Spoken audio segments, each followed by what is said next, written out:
Oke, siap? Ikuti saya. Ya.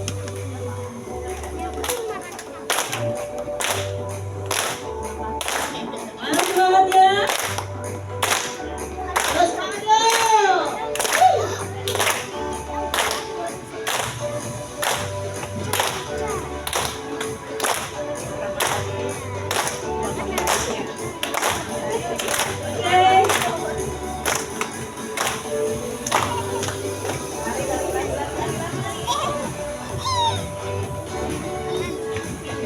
Yang biasa zumba.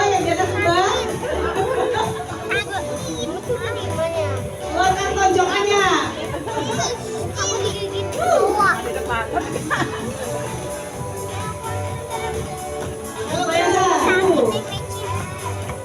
Harus semangat.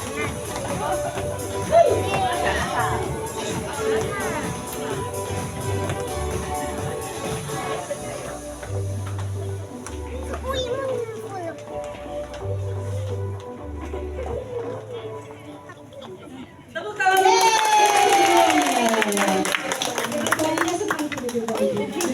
Alhamdulillah. Terima kasih saya ucapkan kepada Ibu MC yang cantik, jelita dan energi, Lose Louis yang cantik, jelita. Tepuk tangan untuk Lose Louis.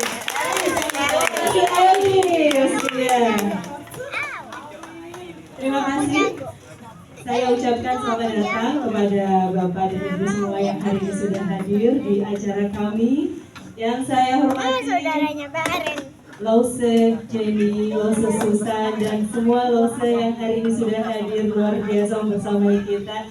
Terima kasih atas waktunya untuk membersamai dan melaksanakan acara ini. Dan saya ucapkan selamat datang kepada tamu undangan dari berbagai kota. Ya, ada yang dari Jakarta, dari luar Jakarta. Selamat datang. Selamat berkumpul pada hari ini, kita saling bersilaturahim. Mohon izin menyapa sebentar. Selamat datang Ibu Miss, para Miss dan guru dari Global Islamic School Jakarta. Tepuk tangan untuk beliau. Selamat datang untuk tim manajemen dari IKA Indra Bekti. Selamat datang, terima kasih berkenan untuk hadir hari ini. Selamat datang untuk burunda saya, ibunda saya, Ibu Tami, Bunda Tami, yang hari ini sudah berkenan hadir. Beliau kepala sekolah dari SMA di Jakarta. Terima kasih atas hadirnya. Baik. Pada hari ini, selama 1 jam ke depan, kita akan membahas tentang public speaking for great personality and good selling. Public speaking. Sebelum kita belajar tentang public speaking, saya ingin mengajak para bunda dan ayah dan teman-teman semuanya untuk melihat betapa pentingnya public speaking. Kenapa sih kita harus belajar tentang public speaking? Ternyata kemampuan public speaking kita itu bisa yang pertama mempengaruhi karir dan bisnis Anda. Kenapa bisa mempengaruhi karir dan bisnis Anda? Karena ketika kita bisa menyampaikan informasi dengan baik, maka kita akan menjadi pribadi yang menyenangkan. Dan pribadi yang menyenangkan itu seperti magnet rezeki. Jadi menarik rezeki, gampang dapat job, gampang dapat pekerjaan, gampang dapat klien. Nah, itu yang pertama. Kemudian yang kedua adalah bisa menjadi value diri kita. Kita akan diingat ketika kita bisa menjadi public speaker yang baik. Kemudian yang ketiga adalah mempengaruhi penghasilan.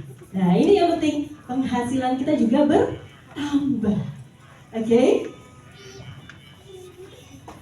Kita kembali lagi mengenai public speaking. Sebenarnya public speaking ini apa sih, Bun? Public speaking itu yang pertama adalah seni. Kenapa saya bilang seni? Karena public speaking ini sebenarnya menyenangkan. Seni berbicara di depan umum, di mana pembicara berkomunikasi dengan audiens melalui presentasi lisan. Nah, ini pengertian yang pertama, public speaking itu adalah seni. Karena ini seni, seharusnya public speaking itu menyenangkan. Selain public speaking itu sebagai seni, public speaking itu juga merupakan sebuah keterampilan. Nah, karena public speaking ini adalah seni dan keterampilan, maka ini bisa dipelajari. Jadi kita jangan pernah kehilangan semangat untuk belajar. Kita jangan pernah menjadi rendah diri. Saya orangnya introvert. Kalau orang introvert pasti saya nggak bisa public speaking. Tidak, Bu. Semua orang bisa public speaking. Jadi karena public speaking ini adalah seni dan keterampilan, maka bisa dipelajari.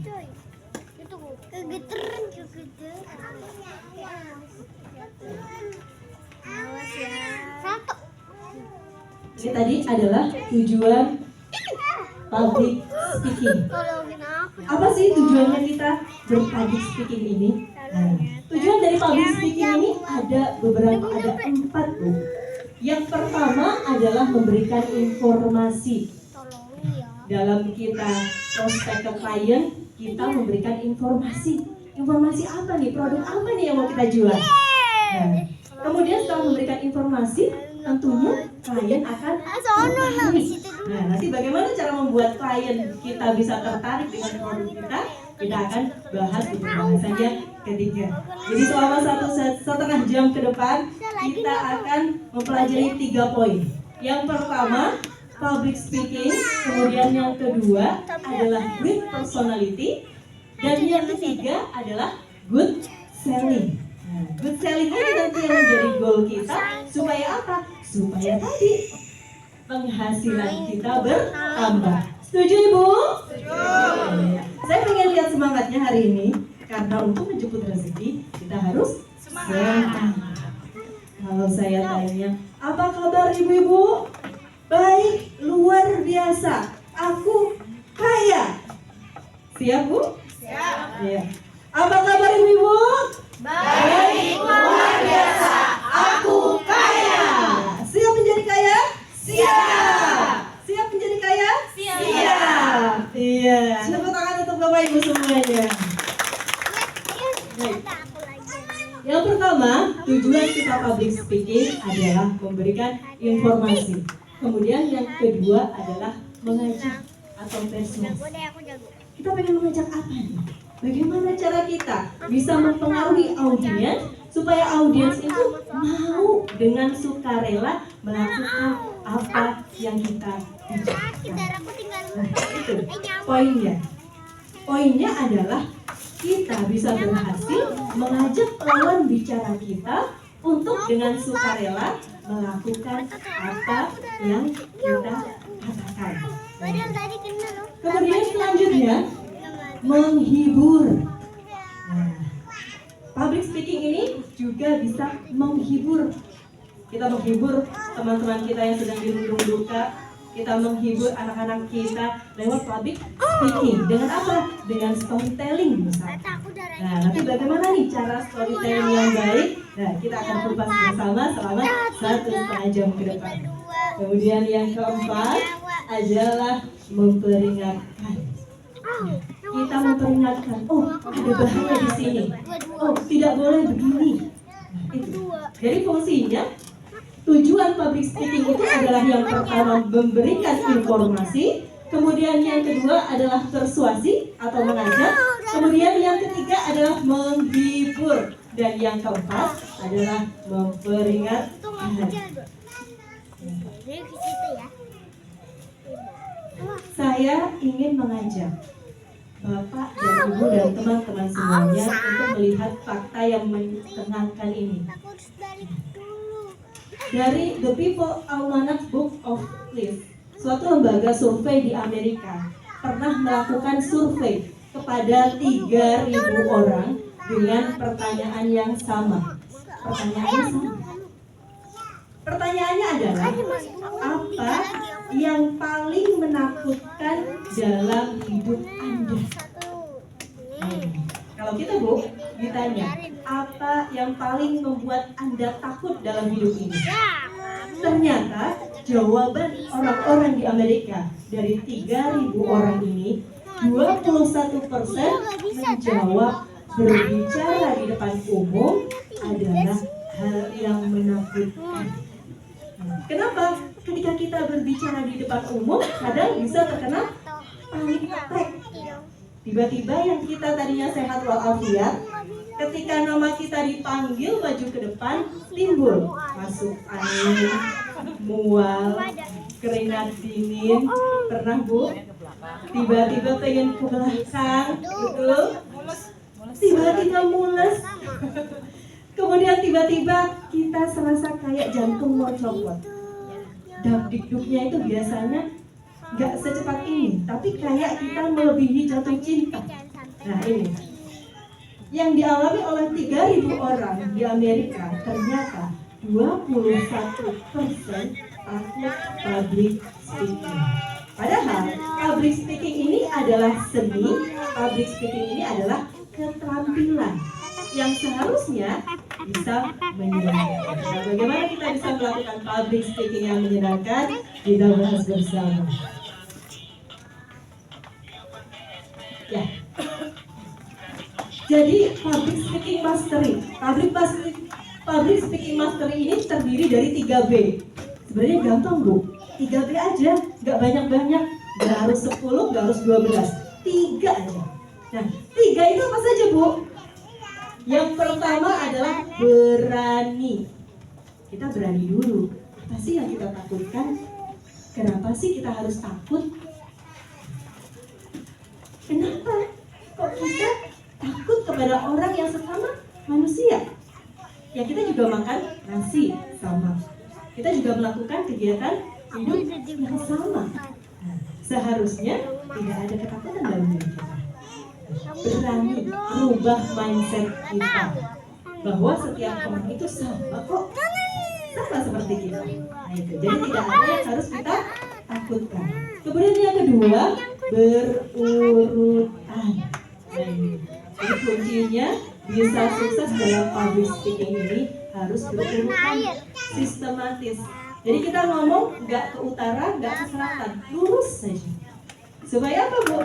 Supaya orang yang mendengarkan itu bisa mengerti apa yang kita ucapkan.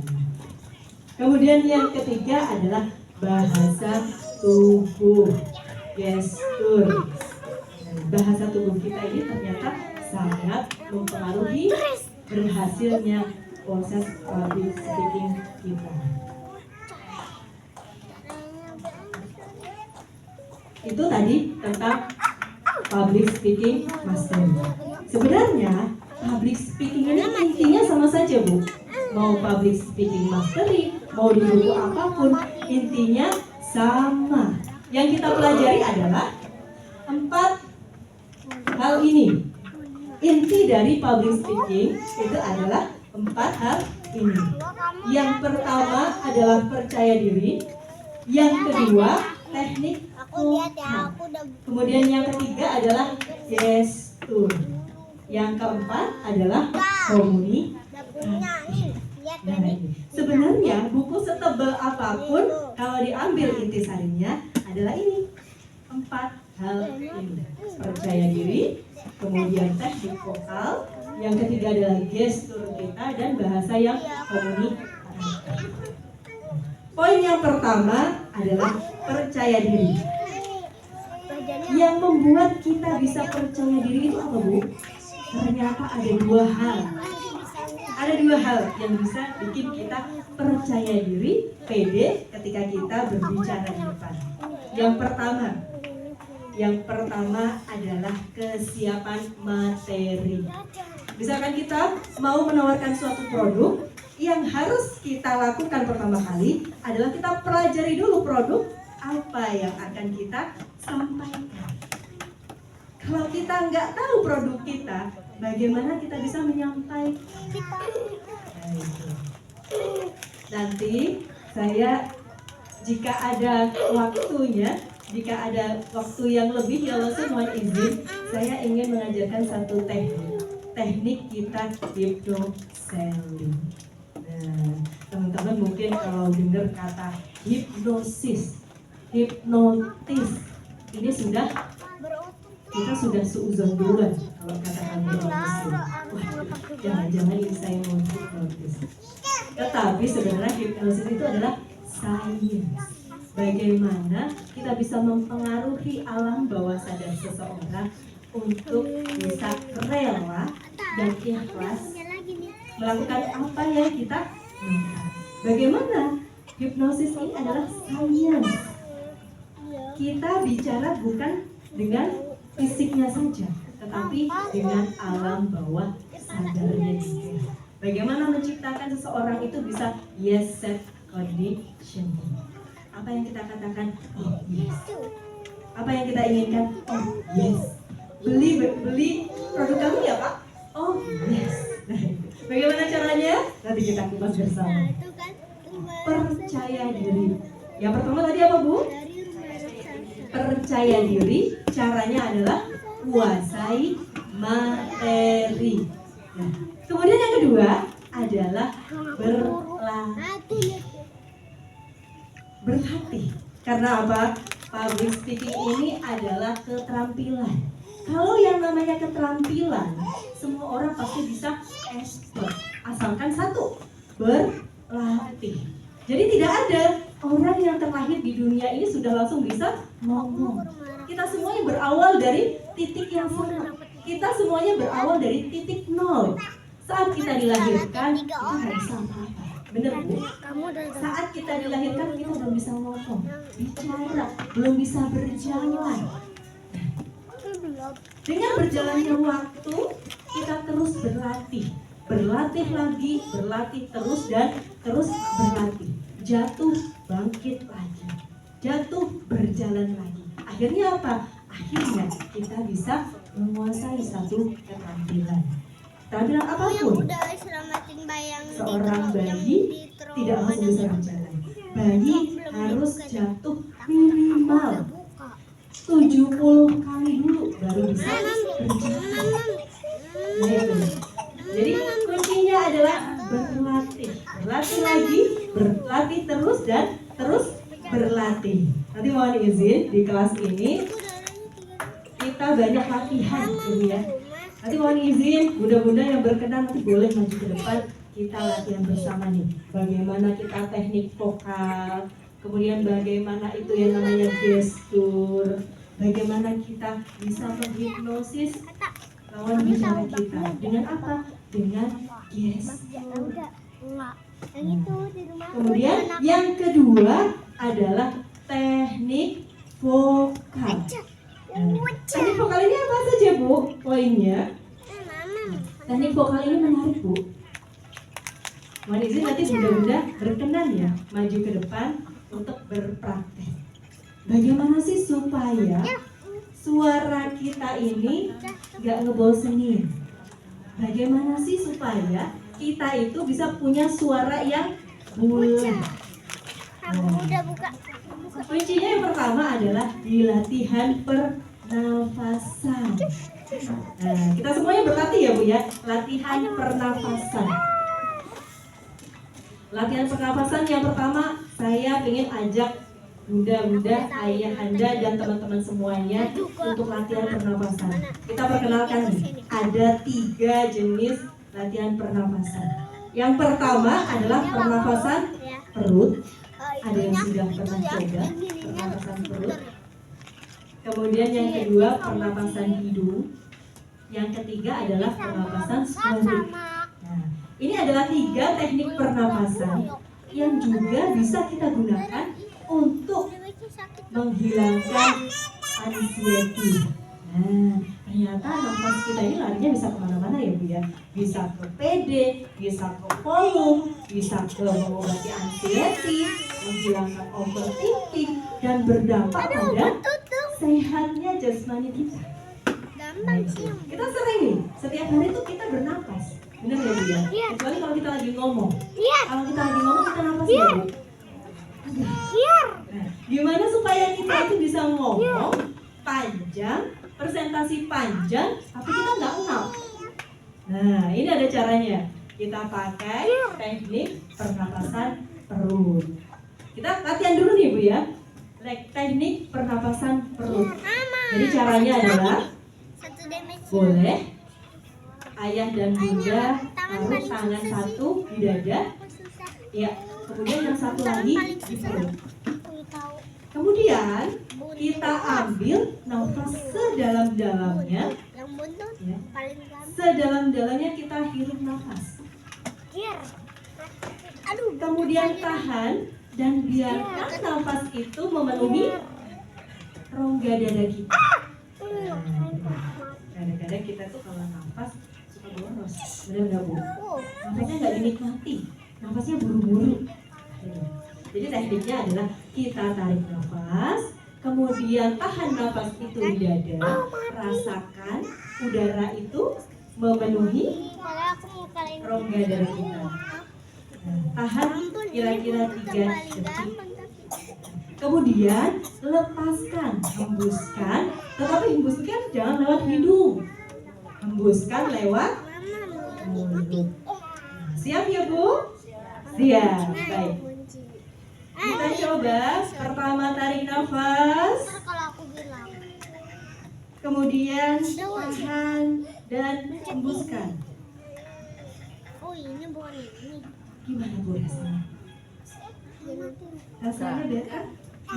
Enak. Ya, ini satu kali. Nah, bayangkan kalau misalkan ibu-ibu, teman-teman semuanya ini coba berkali-kali. Nah, kalau setiap kali kita bicara, kita pakai nafas perut. Ini juga satu kunci Bu, supaya suara kita itu bulat. Nah, menggunakan nafas perut. Kemudian, gimana sih supaya suara kita itu jadi renyah? Bukan kerupuk ya Bu. Supaya suara kita itu renyah, gak ngebosenin. Nah, ini kuncinya. Tadi ada di pernafasan, nafas perut. Pakai nafas perut. Jadi kalau kita ngomong itu keluar pelan-pelan sambil berbicara. Kemudian ada satu kunci lagi yang namanya smiling voice. Smiling voice itu apa Bu? Kita berbicara sambil smile. Kita berbicara sambil senyum. Nah, ini nanti juga efeknya beda. Beda sama kita kalau lagi ngomong itu ngomong nggak senyum. Selamat pagi Pak. Baik. Selamat datang. Silakan. Beda. Ketika kita ngomong sambil smiling face. Selamat pagi Pak. Selamat datang. Silakan. Enak yang pertama atau yang kedua? Yang kedua. Baik. Mungkin bunda-bunda dan teman-teman semua ada yang berkenan kita praktek di depan. Atau aku belum yang Kita ini loh. praktek pernafasan dan smiling voice. Aku lupa dia. Boleh? Silakan. Aku ingat. Oh itu. Oh iya ini. Ya, silakan Miss. Terima kasih dengan Miss Melani dari Global Islamic School. Tepuk tangan buat Miss Melani. Iya, silakan Miss Melani. Mama. Menggunakan nafas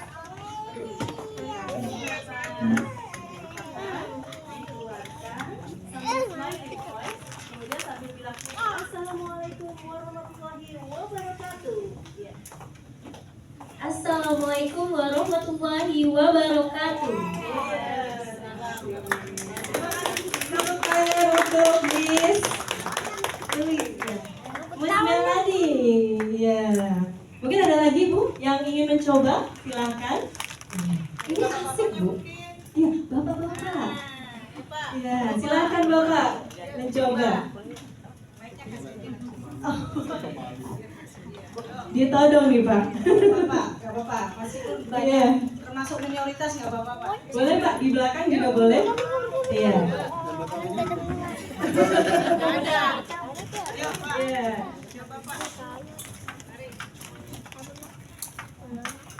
Ini tepuk tangan. Tepuk tangan, silakan Mas Bapak Faisal. Iya, tadi sudah kenal. Silakan Bapak Faisal. Kita menggunakan pernafasan perut, kemudian kita hembuskan sambil smiling voice, kemudian sambil bilang Assalamualaikum warahmatullahi wabarakatuh. Ya, silakan. Assalamualaikum warahmatullahi wabarakatuh. Terima kasih. Ya. Sebenarnya asik ya Bu ya. Ternyata asik. Kalau di depan itu ternyata nggak semengerikan kayak orang-orang Amerika bilang. 21% mereka bilang berbicara di depan umum, public speaking itu adalah hal yang menakutkan. Ternyata enggak. Ini adalah seni, ini adalah keterampilan. Semua orang pasti bisa. Itu yang pertama. Nah, kemudian volume. Volume ini juga sangat mempengaruhi. Kadang-kadang orang itu jadi salah paham sama kita gara-gara apa Bu? Gara-gara volume, gara-gara intonasi. Intonasi kita terlalu tinggi, intonasi kita terlalu rendah. Jadi yang baik tergantung situasi dan kondisi. Misalkan kita berbicara berhadapan-hadapan, jika berbicara berhadapan-hadapan itu volumenya middle aja. Kalau kita bicara dengan anak, suami, volumenya middle aja. Termasuk kita sedang prospek ke klien, jadi volume suara kita itu middle. Tapi kalau kita sedang orasi, nah, agak high. Jadi ada low, middle, and high. Selamat pagi, salam sejahtera, Om Swastiastu, salam kebajikan. Misalkan kita agak banyak audiens kita. Selamat pagi, salam sejahtera, Om Swastiastu, salam kebajikan. Misalkan banyak sekali, selamat pagi. Nah, gitu. Jadi low, medium, kemudian high. Ternyata Bu, keberhasilan dari komunikasi tersebut dari sebuah public speaking itu terdiri dari 7% kalimat, kemudian 38 intonasi, dan 55% bahasa tubuh. Jadi volume bicara kita, intonasi bicara kita itu ternyata mempengaruhi kita itu bisa closing atau tidak. Orang itu bisa langsung suka kepada kita atau tidak. Nah, suka tidaknya seseorang terhadap kita, tertarik tidaknya seseorang terhadap kita, tergantung dari 7 detik pertama. Ketika kita bertemu dengan orang lain, ketika kita bertemu dengan klien, 7 detik pertamanya kita itu sangat mempengaruhi. Apa yang harus kita lakukan? Ada 3 S. Senyum, sapa, salam. Apa Ibu? Senyum, sapa, salam. Ketika kita sudah tersenyum, kemudian kita sudah menyapa, itu kita sudah dapat 38%-nya. Dari dapat 55%-nya juga. Nah, tinggal kita menyusun kalimat. Nah ini, ternyata unik ya Bu ya. Kalau kita ngomong, itu sebenarnya berhasilnya nggak tergantung apa yang kita omongkan. Nggak melulu tergantung dengan kalimatnya kita, tetapi lebih dipengaruhi oleh intonasi dan bahasa tubuh. Nah ini. Kembali lagi. Teknik vokal, tadi volume. Jadi kita sering menggunakan volume yang mana Bu? Middle. Nah, ini. Kemudian yang kedua speed, kecepatan bicara kita. Terkadang kita itu kalau grogi, ya Bu ya, ngomongnya cenderung cepat, benar nggak Bu? Kalau kita lagi grogi, ngomongnya cenderung cepat. Assalamualaikum warahmatullahi wabarakatuh. Selamat datang, selamat pagi. Nama saya jangan seperti itu. Lain kalau misalkan kita speednya agak dilambatkan, jadi bicaranya lebih enak. Assalamualaikum warahmatullahi wabarakatuh. Selamat pagi Bapak Ibu, selamat datang di acara kami hari ini. Enak yang mana? Enak yang kedua. Jadi ketika kita berbicara, tidak perlu terburu-buru, pakai intonasi yang middle saja. Nah, termasuk ketika kita ngasih nasihat untuk anak kita. Nah, sedikit tentang parenting ya Bu ya. Ketika kita mempunyai seorang anak, apalagi anak itu adalah anak laki-laki. Nah, anak laki-laki ini Bu, nggak bisa mencerna kalimat yang terlalu panjang. Nah, apalagi ketika anak laki-laki ini baru bangun tidur. Nah, kondisi otaknya itu lagi otak alfa. Dimana kalau otak alfa ini kita masuki sugesti apapun akan terekam di alam bawah sadarnya. Akhirnya apa? Yang paginya anak kita itu nanti yang akan teringat sampai dia tua. Nah, biasanya Bu, kita kalau pagi-pagi nih, terutama nih para bunda nih, kalau pagi-pagi bangunin anak, ini pakai speed berapa Bu? 50 km per jam, 20 km per jam. Nah, padahal anak kita lagi di kondisi alfa. Kalau untuk anak laki-laki cuma bisa menangkap 5 kata ketika dia bangun tidur. Lebih dari 5 kata bablas. Akhirnya apa Bu? Capek. Kitanya capek. Ada kebocoran energi yang luar biasa di situ. Kita ngomong tapi nggak didengerin. Gitu. Kita ngomong capek, energi kita habis, tapi kita cuek. Nah bangun nak, udah pagi, belum mandi, belum makan, belum sikat gigi, belum belajar, belum ini, belum itu. Akhirnya apa Bu? Narik selimut tuh anak kita. Atau kalau anak yang perempuan, biasanya nurut tapi sambil ngomel. Nah gitu. Gimana nih supaya pagi kita itu nggak bocor energi kita banyak di pagi hari sehingga siang hari udah lemes, supaya pagi hari kita itu bisa ceria dan anak kita pun mengingat kita sebagai seorang ibu yang baik. Caranya adalah ketika kita bangunin anak pagi-pagi, nak bangun yuk sholat subuh dulu. Berapa kalimat tuh Bun?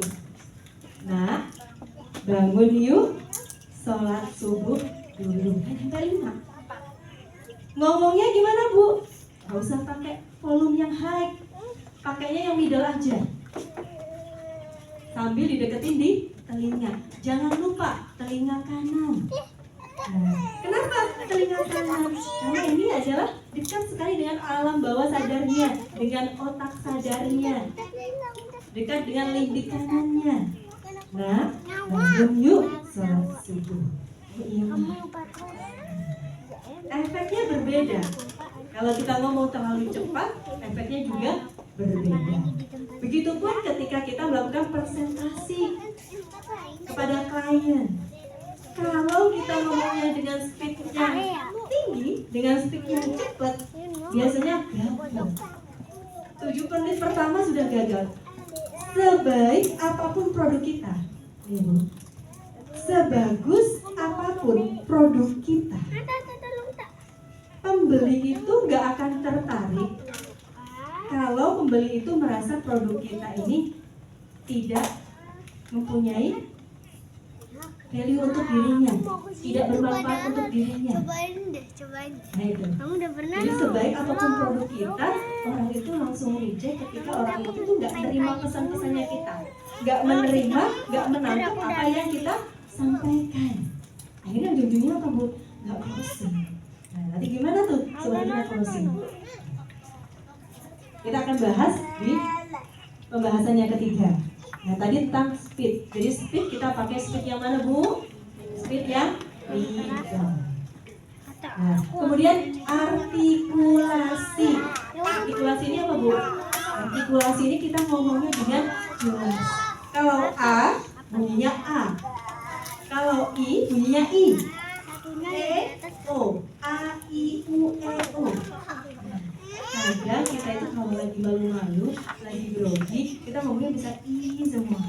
Pagi, iya, baik. Nah, itu kan gak enak Bu didengar. Jadi artikulasinya harus jelas. A, I, U, E, O. Nah, kemudian yang keempat adalah intonasi. Intonasinya. Jadi ada intonasi suara itu yang biasa-biasa saja, yang low, kemudian ada yang middle, ada yang tinggi. Nah, ini nanti juga mempengaruhi orang tuh suka sama kita atau enggak. Kadang-kadang orang beli produk itu bukan karena dia butuh, benar belum? Kadang-kadang karena dia suka aja sih sama SPG-nya. Kenapa Bu beli produk Iskom? Ya saya suka sih. Saya suka aja dengan Miss Julie, dengan Lose Julie. Karena Lose Julie itu orangnya ramah, orangnya humble, orangnya menyenangkan. Nah itu subjektivitas ternyata. Konsumen itu subjektif. Beli satu produk bukan karena suka aja, bukan karena butuh aja, tapi karena nyaman sama penjualnya.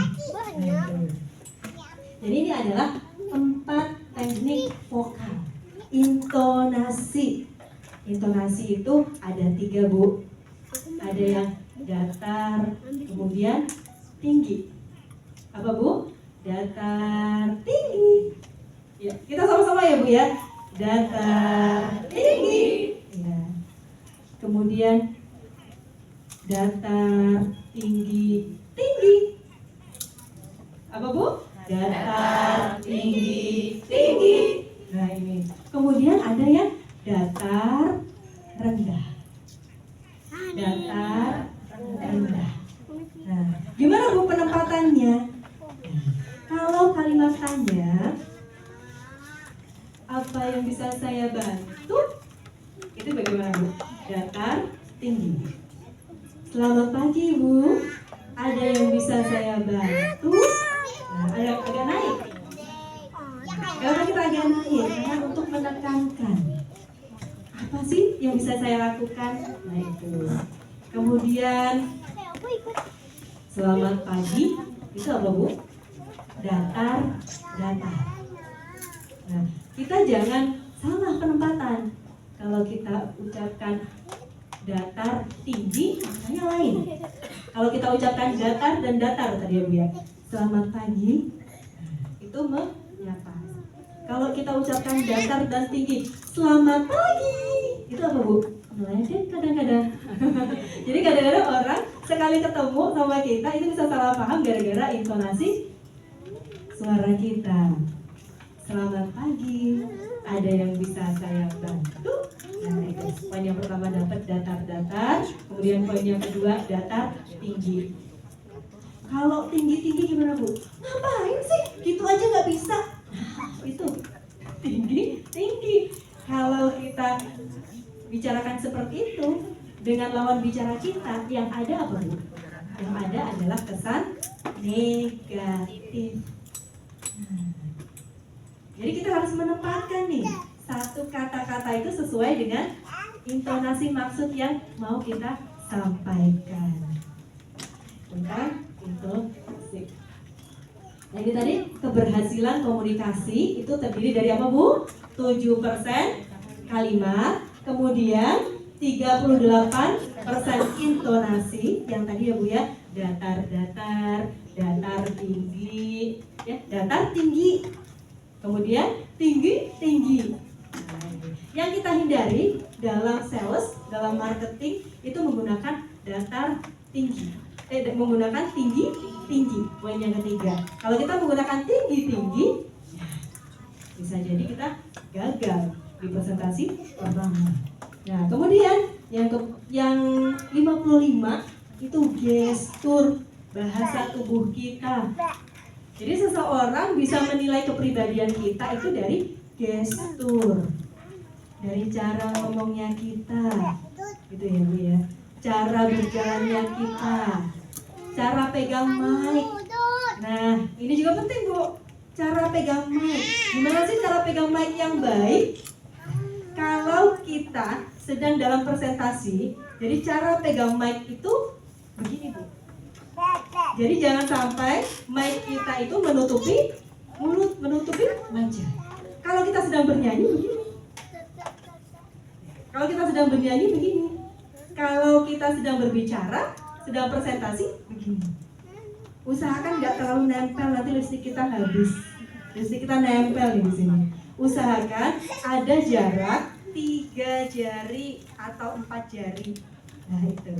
Jadi cara kita memegang mic itu juga mempengaruhi. Kalau misalkan nih, saya lagi presentasi, tapi saya presentasinya megang mic-nya untuk penyanyi. Megang mic penyanyi gimana Bu tadi? Gini. Assalamualaikum warahmatullahi wabarakatuh. Asik nggak Bu dilihat? Enggak. Iya. Ini mau konser apa mau apa? Nah kalau begini. Tapi kalau megangnya begini lebih sopan. Misalkan nih, nanti ibu-ibu dan teman-teman semuanya diminta untuk memberikan sambutan. Ya, memberikan sambutan. Cara kita berjalan. Nah, jadi kita sedikit masuk ke group personality.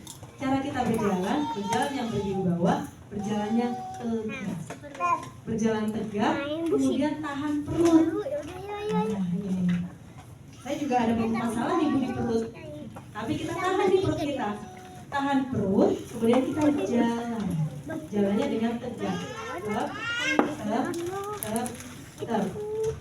Kemudian ketika kita berbicara dengan lawan bicara kita, usahakan kita itu bicaranya tidak usahakan balik badan sempurna. Nah, ini sangat mempengaruhi Bu. Ketika kita menghadapi klien, klien itu bisa deal dengan kita atau tidak di 7 menit pertama. Iya, coba aja deh kamu kasih. 7 menit pertama kita jalan sudah sopan, jalan, kemudian menghadapnya benar. Kan? Jangan dipencet yang ini ya. Sedikit ya Bu ya tentang Apa itu nanti bahasa pada tubuh. ngomong. Nanti kita bahas Kata lebih Rehan. dalam lagi. Revan juga update tahu. Ya. Kemudian, nah ini poinnya. Tadi kita sudah singgung sedikit nih tentang great personality. Ya, Great personality ini bagaimana cara kita bisa mendapatkan great personality yang tadi dari gestur ya Bu ya. Kita kalau ngomong dengan lawan bicara kita berhadapan penuh fokus. Nah, itu. Jangan sambil nyambi. Apalagi yang kita hadapi itu adalah atasan. Apalagi yang kita hadapi itu adalah klien yang penting. Kalau kita diajak bicara kemudian kita agak nyerong, wah, dalam hati ini udah nggak bakal gue beli nih. Nah, gitu. Dalam hati klien kita nih nggak bakal deal ini sama saya. Orang diajak ngobrol aja nggak fokus, diajak ngobrol nggak memberi perhatian penuh. Nah, ini. Terus kemudian dari kata-kata kita, nah ini Bu, ada 2 macam kata ajaib. Ini penting Bu, dalam sales, dalam presentasi, dalam marketing, ini penting kita mengetahui 2 kata ajaib. Nah, 2 kata ajaib apa saja Bu? Yang pertama adalah magic word. Magic word. Kata-kata yang magic. Kata-kata yang bisa menarik perhatian, membuat orang lain itu terhipnotis pada kita, membuat orang lain itu jadi suka sama kita. Nanti kita ada game kayaknya. Kemudian killer word. Killer word itu bagaimana Bu? Killer word itu adalah kata-kata yang bikin orang itu jadi berpikiran negatif sama kita, negatif thinking sama kita. Nah, kata-kata yang magic word apa Bu? Tadi yang intonasinya adalah datar, tinggi, datar, rendah, datar, datar, bukan yang tinggi, tinggi. Misalkan, selamat pagi Bapak Ibu, ada yang bisa saya bantu? Itu termasuk apa Bu? Magic word. Kemudian yang killer word. Ya sudah kalau nggak mau, itu apa Bu? Killer word. Nah, masa gitu aja nggak bisa? Nah itu apa Bu? Killer word. Kemudian apa lagi Bu? Ada yang bisa memberi contoh? Mau apa? Mau apa? Killer word apa magic word? Mau apa? Misalkan nih, kita lagi menjaga showroom kita. Menjaga showroom kita nih. Kemudian ada customer yang datang. Customer yang datang ini kita sapa dong Bu. Nah, kita sapa selamat paginya udah bener. Selamat pagi.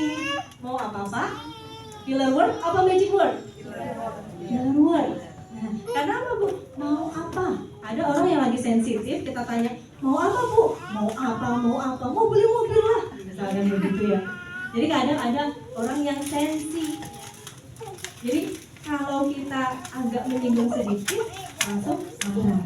Jadi kita gunakan kata-kata yang lebih sopan lagi. Pakai kata-kata magic word. Selamat pagi. Ada yang bisa saya bantu, Pak? Apa yang Bapak butuhkan? Nah, gitu. Jadi diganti kata-katanya. Kalau tadi mau apa, Pak? Mau beli apa, Pak? Nah, mau beli apa, Pak? Masuk ke dalam apa, Bu? Keyword. Kira-kira kalau ibu misalkan mau belanja tas, seneng nih sama tas itu sebenarnya. Kita bawa uang nih, banyak, bawa uang di tas kita. Sebenarnya kalau beli mah mampu aja, tetapi akhirnya apa? Gak jadi beli, customer gak jadi beli. Gara-gara apa? Gara-gara SPB-nya atau penjualnya itu salah pemilihan kosakata. Milihnya harusnya magic word, milihnya apa? Killer word. Mau apa Bu? Mau beli apa Bu? Mau warna apa Bu? Nah, seharusnya kita pakai magic word. Selamat pagi, selamat datang Bu. Ada yang bisa saya bantu? Apa yang Ibu butuhkan? Apa yang Bunda butuhkan?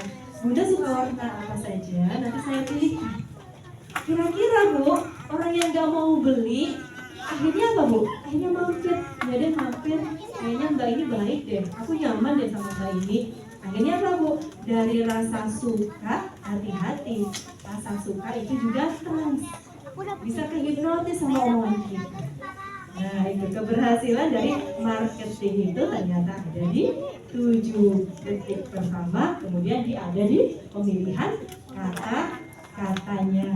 Nah, killer word dan magic word. Kemudian ada nih 2 tipe public speaker. Nah, 2 tipe orang. Apa saja Bu tipenya? Yang pertama adalah great speaker. Great speaker bagus ya? Bagus. Tetapi ada yang lebih bagus lagi. Apa tuh yang lebih bagus lagi? Yang lebih bagus lagi adalah selain great speaker juga great listener. Nah, itu. Jadi kunci kita itu bisa jadi marketing yang sukses. Kita itu bisa goal di satu bisnis, goal di satu presentasi, ada di tadi pemilihan kata-kata. Dan yang kedua adalah kita menjadi great speaker dan juga great listener. Karena apa Bu? Karena ternyata orang itu atau konsumen itu lebih memilih orang yang mau mendengarkan juga daripada orang yang ngomong terus. Benar nggak Bu? Kita kalau punya teman nih, milih teman yang pintar ngomong, apa teman yang dia bisa jadi pendengar yang baik. Nah, itu kuncinya. Kita menjadi pendengar yang baik. Kita dengarkan dulu apa yang dibutuhkan oleh konsumen. Dengan apa Bu? Dengan kita melempar pertanyaan. Selamat pagi, saya Aziza. Apa yang Ibu butuhkan? Saya siap membantu. Nah, kita dengarkan dulu. Daripada kita datang, selamat pagi Ibu, saya mempunyai satu produk nih. Produk saya ini bagus sekali, kualitas top chair. Kemudian produk saya ini terbuat dari bahan yang berkualitas. Nah kemudian ini banyak fungsinya dan lain-lain sebagainya. Kira-kira Bu, orang ketika kita datang seperti itu, merasa tertodong nggak Bu? Ya, kayaknya saya lagi ditembak. Nah itu, jadi kunci keberhasilan kita juga harus jadi great listener. Buat konsumen itu nyaman dulu sama kita. Kalau sudah ada rasa nyaman, akan timbullah rasa cinta. Kalau sudah rasa cinta, maka akan rela mengerjakan apa yang kita perintahkan. Mohon izin saya cepat saja karena waktu hanya sampai jam 12.30 ya Pak. Kemudian selanjutnya, nah, good selling. Tadi good personality. Good personality akan membantu kita menjadi good seller. Akan membantu kita menjadi penjual yang baik. membantu kita untuk mendapatkan target-target perusahaan. Nah, bagaimana kita menjadi good seller sehingga kita bisa memberikan good selling? Nah, kita lihat lagi satu quotes dalam sebuah buku yang menyebutkan bahwa penjualan itu adalah darah dalam suatu bisnis. Nah, ini Bu, suatu bisnis ini akan langgeng, suatu bisnis akan berhasil tergantung dari penjualannya. Ibarat darah, kalau darah ini berhenti mengalir, maka kita juga akan mati. Nah, bisnis pun juga seperti itu. Kalau penjualan ini tidak berjalan, tidak mengalir, tidak lancar, maka perusahaan juga akan sakit dan bisa jadi akan kolaps. Bagaimana sih supaya kita bisa mendapatkan penjualan yang baik? Ada om tolong. Nggak bakal. Ada sebuah buku yang berjudul List Building. Buku ini menyebutkan bahwa produk Anda itu tidak bisa menjual dirinya sendiri. Betul Bu? Produk kita itu nggak bisa menjual dirinya sendiri. Perlu kita untuk mempresentasikan. Perlu kita untuk menjualnya.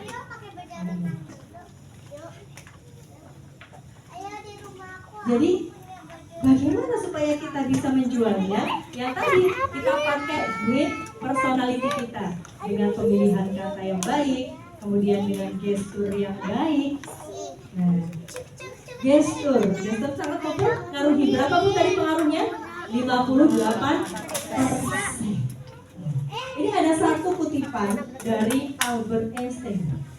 Albert Einstein menyebutkan bahwa hanya orang gila yang menginginkan hasil yang berbeda, tetapi tindakannya tetap sama. Artinya apa Bu? Kalau kita ingin target kita lebih dari bulan yang lalu, dari tahun yang lalu, artinya apa? Action kita juga harus lebih. Kalau action kita itu sama aja, prospek kita itu sama aja, seharusnya kemarin kita prospeknya 2 orang. Lebihin Bu hari ini. Jangan cuma 2 orang, 3 orang. Hari ini 3 orang, besok 4 orang. Keberhasilan marketing itu minimal 1 hari prospek 10 orang. Jika kita sudah prospek 10 orang, nanti di antara 10 orang itu setidaknya ada 1 yang tertarik. Kalau 10 orang tidak cukup, tambah lagi. Dan semakin banyak kita prospek kepada orang lain, maka juga akan semakin banyak nih Bu tabungan orang-orang yang tertarik sama kita. Kalau kita ketemunya hari ini 2, besok 2, besok lagi 2, ya closingnya akan sama-sama. Jadi itu tadi Bu, action. Tambah action kita. Jadi dalam sebuah buku lagi ada yang namanya berjudul Think Different, Act Differently. Gimana kita supaya bisa targetnya itu lebih banyak lagi. Selain kita ketemu dengan banyak orang, yang pertama kita juga rubah mindset kita. Dengan apa Bu? Dengan 3 hal. Yang pertama adalah berpikir sistematis. Jadi kita berpikir secara teratur ya Bu ya. Kita teratur nih. Kita pagi-pagi Bu bikin list hari ini saya mau kemana, hari ini saya mau bertemu dengan siapa saja yang mau saya prospek. Bikin list. Kemudian setelah itu Bu, jadi kita jangan berhenti di satu pertemuan. Kadang-kadang orang itu Bu tidak langsung menerima kita, nggak langsung suka sama kita dengan 1 kali pertemuan, nggak langsung sama produk kita dengan 1 kali pertemuan. Kuncinya apa Bu? Nanti di follow up lagi di pertemuan selanjutnya. Dijadwalkan. Jangan terlalu dekat juga. Ya Bu, misalkan hari ini kita prospek, kita kasih jeda. Supaya apa Bu? Supaya berpikir. Jadi setiap manusia itu nggak suka kalau misalkan dipaksa, misalkan dicecer.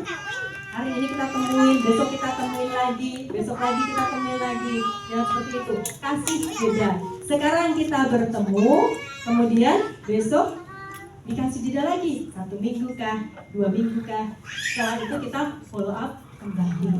Jadi kita berpikir sistematis. Ada sistem, kemudian juga ada kita punya strategi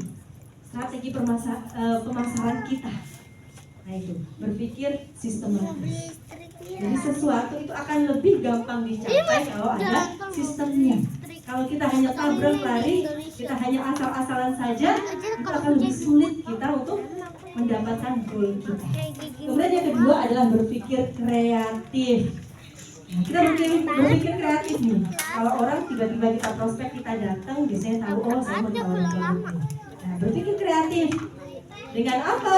Dengan cara, ya, menggunakan misalkan video selling.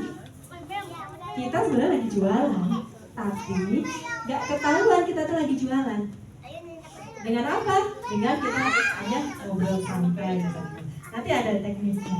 Dan yang ketiga adalah bertindak secara masif. Jadi kita bertindak itu kita secara luas, menyeluruh, gitu ya Bu ya. Jangan setengah-setengah, jangan nanggung. Kita berpikirnya jauh ke depan. Kita mindsetnya itu jauh ke depan. Kita jangan sempit sekarang misalkan, aduh keluar lagi, ongkos lagi misalkan. Kita pikirkan, oke, sekarang investasi nih. Ketemu beliau sekarang ada ongkosnya, tetapi kita berpikir jauh ke depan. Beliau ini prospek yang baik misalkan. Kalau beliau dapat, mungkin bawahan-bawahannya nanti juga tertarik misalkan, begitu. Nah, ini tentang think, restoran, act differently. Mobil aku licin. Ya. Nah, ini yang penting juga harus kita ketahui, kesalahan saat presentasi penjualan. Nah, apa saja sih kesalahannya? Oh, kayaknya kita jualan ini udah menarik, jualan ini udah presentasi dengan baik, tetapi kok masih gagal juga. Ada nih 3 kesalahan yang sering kita lakukan. Yang pertama adalah memaksa audiens untuk mengerti apa yang kita sampaikan. Nah, ini sering kita melakukan presentasi itu kita ngomong terus memaksa audiens mengerti apa yang kita sampaikan. Kita bilang produk kita bagus Bu, produk kita bagus, fungsinya bagus juga, kemudian kita juga terbuat dari bahan-bahan yang berkualitas dan lain-lain. Yang kita ambil, yang kita angkat adalah keunggulan-keunggulannya. Kadang-kadang orang itu nggak suka kalau dibahas keunggulan-keunggulannya saja. Orang akan beli satu produk, beli produk kita karena apa Bu? Karena dia butuh yang pertama, dan karena dia suka. Jadi 2 nih, orang bisa beli produk kita itu karena dia butuh dan karena dia suka. Dapatkan dulu 2 poin itu. Dan setelah ini kita ada video yang unik. Ya. Kemudian yang kedua, terlalu banyak membicarakan keunggulan produk, tapi lupa menyampaikan apa yang menjadi dampak baik bagi audiens. Jadi itu Bu, kita selalu membicarakan keunggulan produk, tapi kita lupa nyampein dampak baiknya. Jadi yang harus kita angkat apa Bu? Dampak baik produk ini untuk ibu, berdampak baik untuk kesehatan, membuat langsing. Oh iya, betul, membuat langsing. Nah, kalau pakai produk ini kita akan jadi langsing, jadi sehat. Nah, gitu. Kemudian yang ketiga adalah closing penjualan. Kadang-kadang kita cuma 1 kali. Artinya apa Bu? Kalau kita sudah prospek 1 orang, sudah prospek 1 kali, udah orangnya misalkan langsung menolak kita, sikapnya rejected, oh saya nggak tertarik dengan produk Anda. Akhirnya apa? Sesuai saya harus ketemu sama ibu itu. Bisa jadi Bu, pada saat kita lagi prospek yang pertama, nah, kondisi hatinya, kondisi emosional ini lagi nggak stabil. Misalkan kita datang pas klien kita itu habis berantem sama suaminya. Jadi moodnya apa Bu? Moodnya negatif. Jadi kalau negatif itu diajak ngomong apa aja hasilnya apa Bu? Negatif enggak?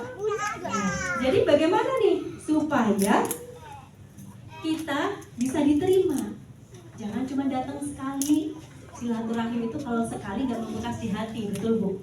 Kalau cuma kita datengin sekali, prospek sekali nggak membekas di hati, datengin lagi, kasih jeda, kasih penawaran berikutnya, kasih follow up berikutnya. Oke, hari ini mungkin si ibu nggak mau, mungkin lagi moodnya lagi nggak baik. Oke, next time saya akan datang lagi. Nah itu, saya ingin mengajak bunda-bunda dan teman-teman semuanya untuk melihat satu ya, saya ingin melihat satu video. Mohon izin dibantu kakak operator videonya. Video penjualannya. Iya. Kita sama-sama tonton video ini. Jadi kita nanti bisa petik satu pelajaran nih dari video ini.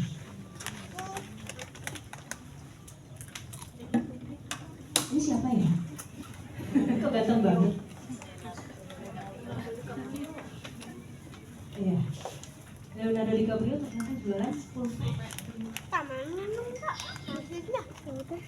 Aku nggak bisa udah. Mungkin suaranya bisa dibantu dikeraskan kan? Harus gratis. Show me this pen. Kamu tinggal sini. You used to write down thoughts from your life, if you remember. Mulai terus kamu dulu dua perak. This pen. Terus kamu cuma Well, dua. this pen works. Aku pakai yang buat ya. Buat lagi enggak. Enggak apa-apa, nanti kamu ganti kaki atas. You sell anything? Sell me this fucking pen right here. You sell me, you sell that. Sell that pen. Can I finish eating first? I need. Brad, show them how it's done. Boom. Sell me that pen. Watch. Go on. You sell this fucking pen? That's my boy right there. This pen. Fucking sell anything. Would you do me a favor? Why don't you take Caranya out that cukup napkin? sederhana tapi I don't have a pen. penting. Exactly. Supply the man. What I'm saying is creating urgency. Hello, Mr. Belfort. Thank you so much for being here. Ya, I sudah have kan? one Bisa question. I'm a diberikan? huge fan of your film. Oke, yang bisa kita lihat dari video tadi apa Bu? Jadi tadi Leonardo DiCaprio memerintahkan untuk menjual satu pulpen. Sell me this pen. Mohon izin, mungkin saya boleh meminjam pulpen kan? Ya. Sell me this pen. Tolong jual pulpen ini ke saya. Tolong jual pulpen ini ke saya. Misalkan, kalau saya minta ke ibu yang cantik, mohon izin dengan ibu Lisa, ya ibu Lisa, sell me this pen. Cara ibu Lisa menjual pulpen ini kepada saya bagaimana?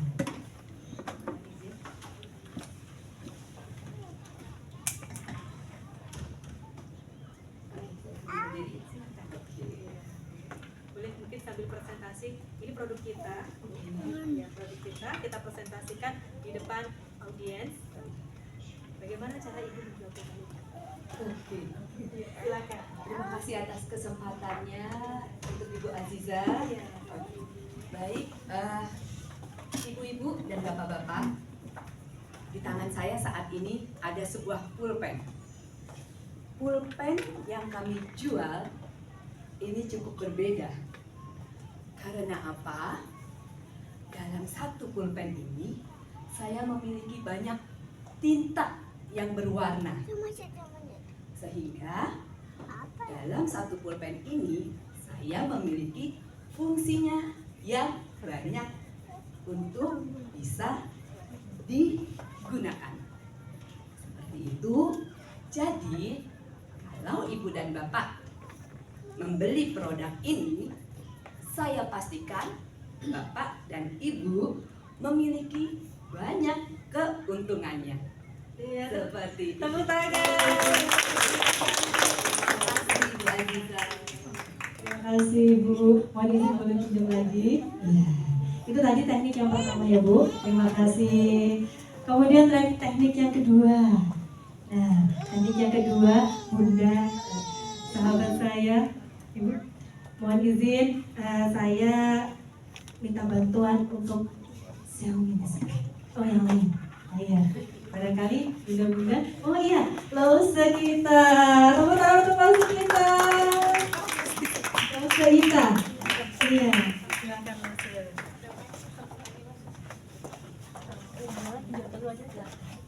Ibu-ibu semuanya minta tolong di meja ibu tanda tangan deh sekarang. Ibu perlu apa? Ada yang nggak bawa pulpen? Saya jual. Iya, tepuk tangan. Terima kasih, tepuk tangan untuk Lause kita. Jadi ciptakan kebutuhan, itu poinnya. Jadi orang membeli produk kita bukan karena keunggulannya terkadang, bukan karena produk kita itu bahan-bahannya bagus, fungsinya banyak, tetapi karena butuh, karena kepepet, ya Bu ya. Ibaratnya kita beli air minum karena apa Bu? Karena kita haus. Kita beli makan karena apa Bu? Karena kita lapar. Kita beli obat-obatan karena apa Bu? Karena kita sakit. Kita beli iskok karena apa Bu? Karena kita pengen langsing, kita pengen sehat, kita pengen jadi segar. Tepuk tangan untuk iskok. Iya, ini itu poinnya. Ciptakan kebutuhan. Nah ini. Kemudian kita kembali lagi ke pembahasan kita. Nah, tadi 3 kesalahan ketika kita melakukan presentasi. Kita terlalu maksa, kita terlalu banyak cerita. Nah, ceritanya kita ini akhirnya membuat apa? Membuat klien itu jadi boring. Aduh, dari tadi ceramahin mulu, kapan deh gantian ngobrolnya? Kadang-kadang ciptakan suatu hubungan, relasi. Nah, kadang-kadang orang itu beli produknya kita karena relasi. Karena dia teman saya ditawarin, nggak enak kalau saya nggak beli. Nah, itu karena relasi. Ciptakan rasa nyaman. Yang pertama tadi, ciptakan kebutuhan. Yang kedua, ciptakan rasa nyaman. Nah, ciptakan relasi. Itu poin pentingnya. 4 hal penting untuk menyusun presentasi. Nah, ketika kita mau presentasi, ada 4 hal yang penting nih yang harus kita buat, yang harus kita susun, dan kita harus bisa menjawab pertanyaan ini. Apa saja pertanyaannya yang harus kita jawab? Yang pertama adalah apa yang Anda jual? Anda jual produk apa? Artinya apa Bu? Kita jelaskan produk kita. Dengan apa? Dengan kita menguasai produk kita. Produk knowledge itu harus dikuasai. Kita jual sesuatu, kalau kita nggak paham, akhirnya apa? Kita nggak bisa jelasin. Nah, gitu. Produk apa yang Anda jual? Kemudian yang kedua adalah apa manfaatnya bagi saya? Nah, seperti tadi, Leonardo DiCaprio, manfaatnya apa? Sebenarnya kita jual pulpen. Pulpen ini cuma buat nulis aja, gitu. Kalau kita jelaskan fungsinya ini, bahannya dari ini dan lain-lain, saya pulpennya cuma buat nulis aja kok. Gitu. Kadang-kadang ada rejectingnya di situ. Jadi apa manfaatnya bagi saya? Kita jelaskan manfaatnya. Ini bikin sehat, ini bikin langsing, misalkan bikin panjang umur. Nah ini panjang umur, semuanya pengen panjang umur, semuanya pengen sehat. Masa tua yang produktif, masa tua yang sehat. Keunggulannya apa, manfaatnya bagi saya. Dan poin yang ketiga nih Bu, kita harus agak pede. Kita harus agak pede nih, kita harus yakin dulu. Nah, bagaimana cara kita bisa meyakinkan seseorang? Nah, kalau misalkan kita posisinya lebih tinggi dari seseorang itu langsung trust. Artinya seseorang itu langsung percaya sama kita menurut apa yang kita katakan. Tetapi kalau misalkan kita bukan siapa-siapa nih, belum kenal, belum tahu, belum ada hubungan apa-apa, nah, tunjukkan dulu apa personality kita, tunjukkan dulu grid personality kita, jelaskan dulu siapa saya. Nah, dengan apa? Dengan kita melakukan apa yang kita katakan. Misalkan nih, kita melarang gak boleh korupsi, kita jangan korupsi. Kita melarang jangan marah-marah, kita jangan jadi orang yang pemarah. Kita bilang ke anak buah kita harus ramah, kitanya sendiri harus ramah. Nah, gitu. Jadi kita memberikan contoh apa yang kita katakan, apa yang kita lakukan itu sama. Nah, akhirnya apa Bu? Kita jadi seseorang, jadi pribadi yang dipercaya. Nah, membangun kepercayaan itu sulit Bu. Jadi apa yang kita katakan, itulah yang kita lakukan. Kenapa harus mempercayai Anda?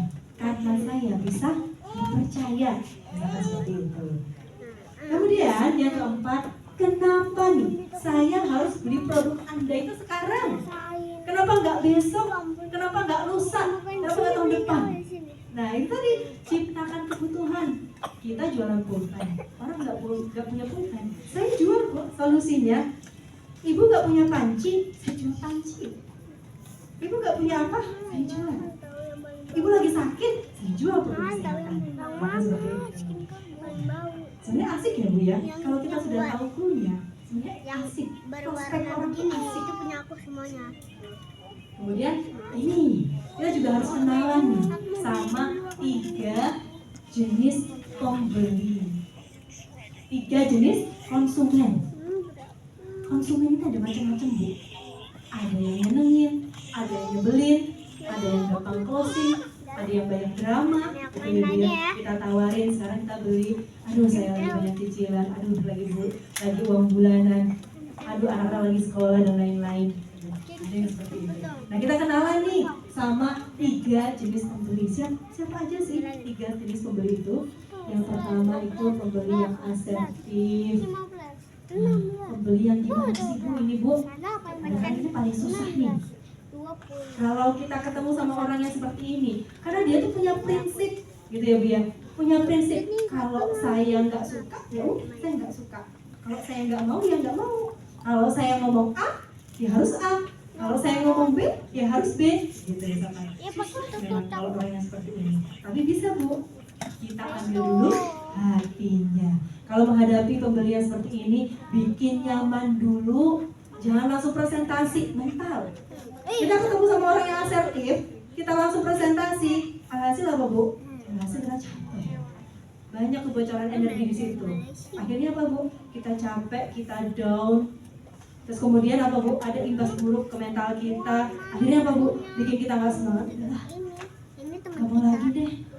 Nah, gitu. Kalau ketemu orang yang asertif, kita bikin nyaman dulu dia dengan kita bikin dia butuh dulu dengan kita, kemudian baru kita sampaikan apa yang ingin kita sampaikan. Nah, itu caranya. Kemudian yang kedua, analis. Nah ini Bu, kalau kita ketemu orang yang analis juga kadang-kadang agak ribet, agak merepotkan. Karena apa Bu?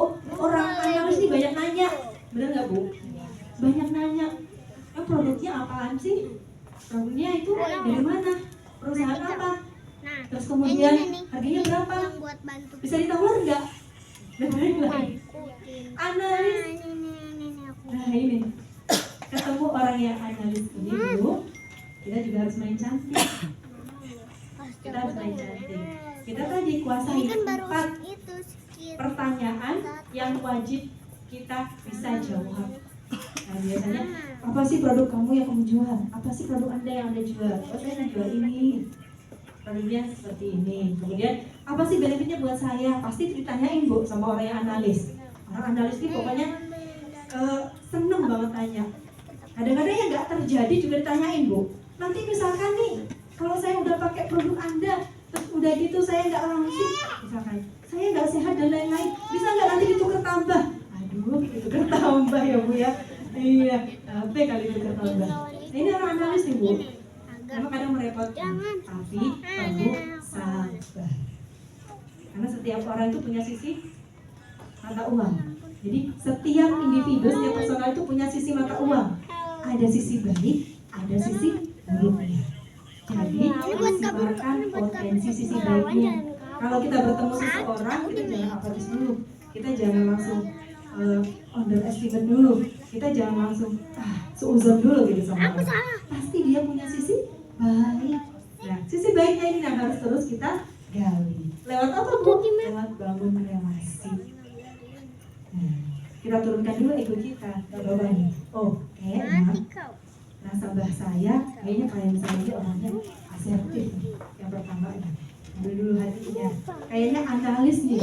Analis berarti ya kita harus sabar menjawab pertanyaan-pertanyaannya.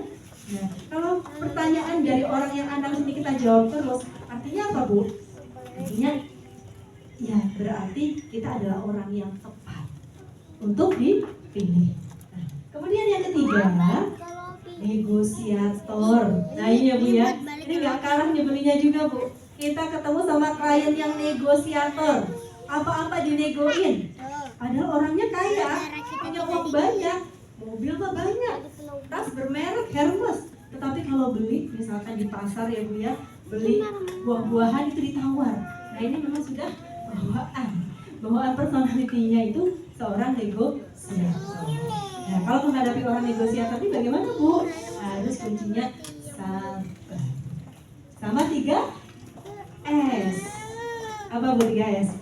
Senyum, sapa, salam. Orangnya misalkan komplain, ngomel dan lain-lain. Ngadepin orang yang ngomel itu paling ampuh apa Bu? Dengan senyum, sapa, salam. Misalkan ada yang lagi marah-marah, oh iya, baik. Nah, kalau menghadapi kita seperti itu, akhirnya apa Bu? Akhirnya timbul rasa sungkan. Nah, ini kita lagi komplain, orangnya tetap ramah ya, jadi saya sungkan. Nah itu caranya. Kemudian next, mohon izin, close. Berapa menit lagi? Iya. Ya, kita sampai di ujung acara kita dan pas sekali waktunya sudah menunjukkan jam 12.40. Iya, terima kasih Bunda-bunda semuanya, tepuk tangan untuk kita semuanya. Dan mohon izin untuk closing kita. Jadi setiap kelas public speaking saya pengen ngajak ibu-ibu semuanya bernyanyi. Nah, silakan. Ya, lagu closing ya Kak. Silakan ibu-ibu dan teman-teman semuanya berdiri. Kita lepaskan nih rasa lelah kita lepaskan capek kita. Kita kasih afirmasi positif. Puluhan ratusan juta selalu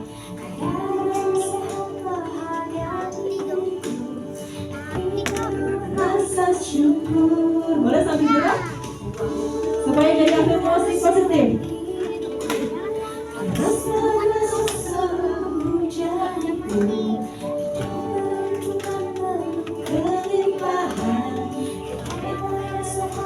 Boleh sambil bergerak?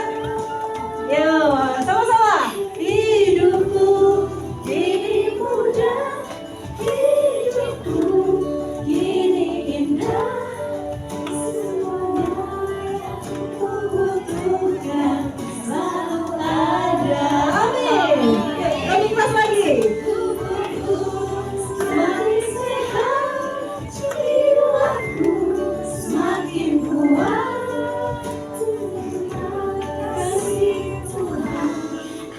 Bahagia, aku bahagia.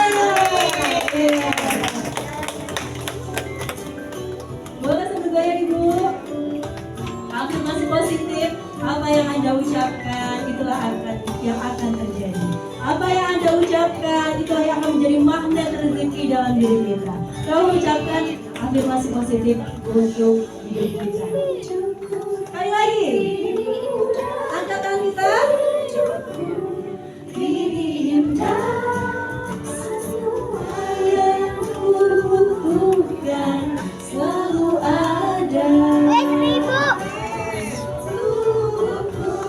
Semakin sehat jiwaku, semakin kuat.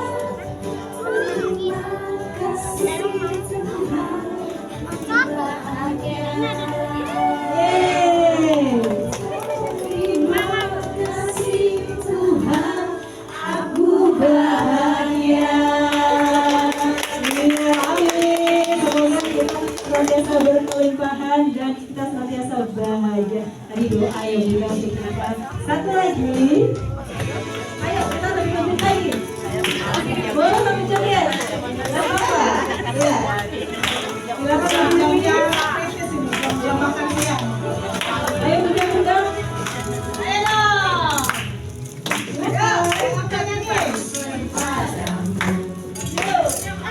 mendapat. Oke, iya. Silakan. Oke. Boleh.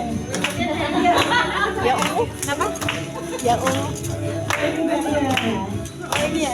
Semangat Ibu Rizky. Oke. Angkat tangannya. Semangat Bu. Rela pergi pagi pulang pagi hanya untuk mengais rezeki. Tuhanlah aku pergi. Dompetku terisi. Amin. Sekali lagi. Yuk.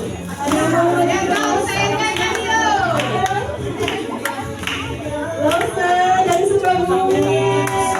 Yang kita boleh buka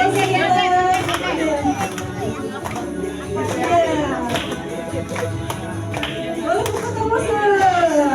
Hati yang bahagia, kalau jadi bahagia kita. Oke. Pergi pagi pulang pagi hanya untuk mengais rezeki. Doakan saja aku pergi, semoga pulang dompetku terisi.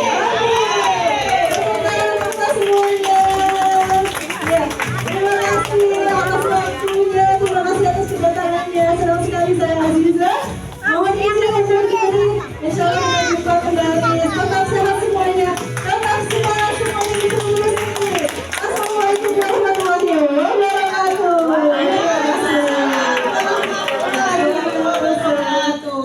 Tepuk tangan lagi dong. Kurang meriah. Saya tahu ini jam-jam kritis ya. Saya tahu. Jam berapa Bu Enda? Jamnya apa ini makan siang? Oke.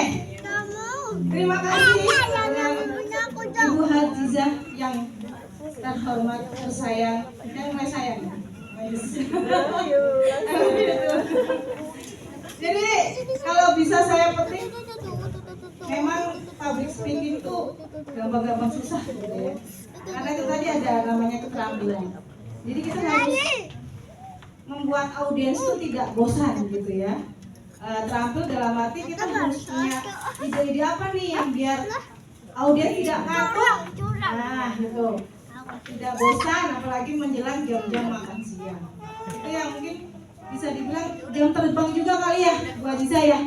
Semakin kita praktek, ya, semakin kita sering mempraktekkan, insya Allah pasti akan bisa. Tapi pasti ada juga nervous-nervousnya. Pasti ada. Oke,